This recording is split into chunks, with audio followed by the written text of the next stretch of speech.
तो कहानी है एक छोटे से शहर की। एक 13 साल की लड़की जिसका नाम है ऐना और एक खिलौना।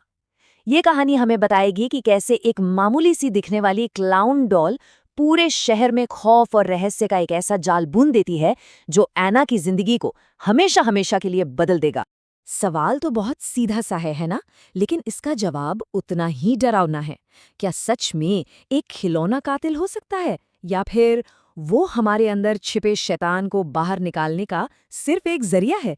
चलिए इस राज से पर्दा उठाते हैं।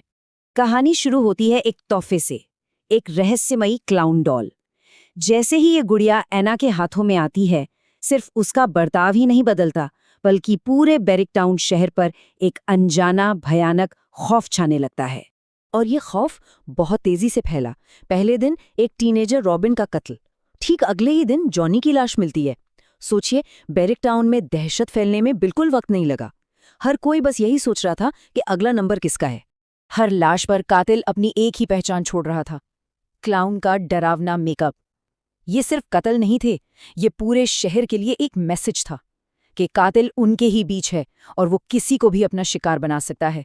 और ठीक जब शहर इस खौफ से कांप रहा था, इस पूरी कहानी की जो मेन कड़ी थी, ऐना, वो अचानक स्कूल के बाद गायब हो जाती है। अब ये मामला सिर्फ कत्ल का नहीं रहा, अब ये ऐना की कहानी बन चुका था। जब पुलिस ने जांच शुरू की तो जो सुराग मिले ना, वो उन्हें आगे नहीं बल्कि पीछे ले गए, अतीत के एक ऐसे काले पन्ने की तरफ जिसे शहर शायद हमेशा के लिए दफन कर चुका था। घंटों की तलाश के बाद ऐना मिल तो गई, पर जिस हालत में मिली उसने सबको और डरा दिया। वो एक कब्रिस्तान में थी और उसके चेहरे पर भी कातिल का वही निशान था। तो क्या वो भी एक शिकार थी, या फिर मामला कुछ और ही था?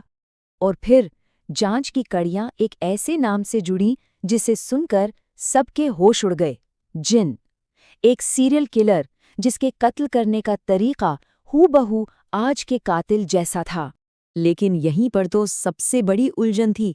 सारे मर्डर बिल्कुल जिन के स्टाइल में हो रहे थे, लेकिन सरकारी रिकॉर्ड्स के मुताबिक जिन तो 10 साल पहले ही एक मेंटल असाइलम में सुसाइड कर चुका था। तो सवाल ये था, एक मरा हुआ आदमी फिर से कत्ल कैसे कर सकता है? हालत इतनी खराब थी कि ऐना के पेरेंट्स उसे एक साइकियाट्रिस्ट डॉक्टर रीता के पास ले गए, लेकिन वहां भी ऐना एक साइको किलर की तरह बर्ताव करती है। और उसी रात डॉक्टर रीता का भी कत्ल हो जाता है। मतलब मदद की हर कोशिश का अंजाम मौत था। अब कहानी एक ऐसे मोड़ पर थी जहां सारे जवाब ऐना के ही कमरे में बंद थे। एक छोटी सी तलाशी इस पूरे मामले का चेहरा बदलने वाली थी। ऐना के कमरे की तलाशी होती है और ऑफिसर जयराज को एक पुराना लकड़ी का बक्सा मिलता है। ये सिर्फ एक बक्सा नहीं था, ये ऐना के अतीत और इस खूनी खेल के हर राज की चाबी थी।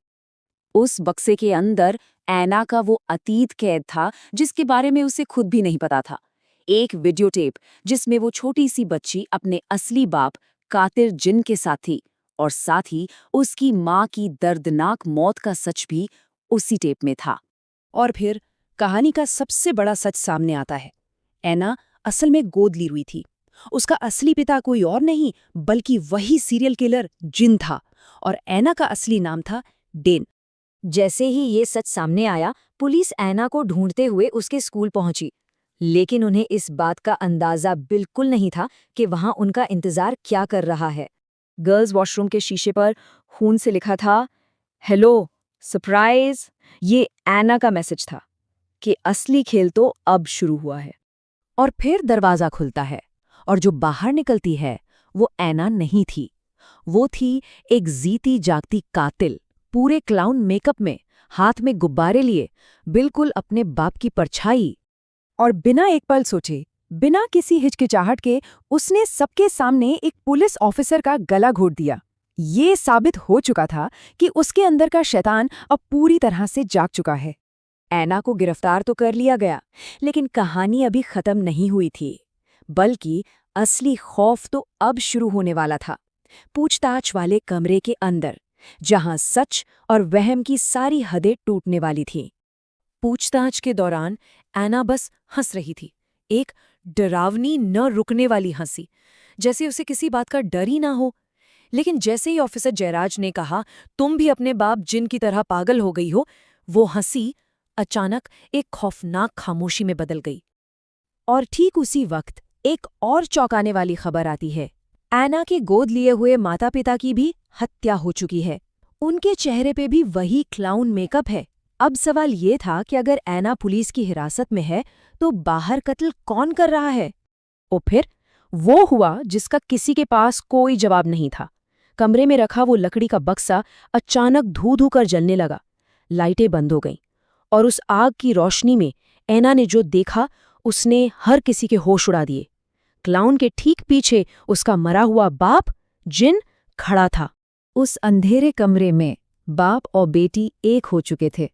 दोनों ने एक दूसरे को देखा और उनकी वो खौफनाक हंसी इस बात का सबूत थी कि ये कहानी किसी इंसान की नहीं, बल्कि एक ऐसी बुराई की है जो कभी नहीं मरती।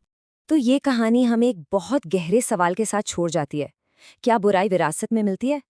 क्या हमारे अंदर का शैतान बस बाहर आने के लिए एक सही मौके का इंतजार करता है? ये कहानी तो खत्म हो गई है, लेकिन ये सवाल शायद हमेशा हमारे साथ रहेगा।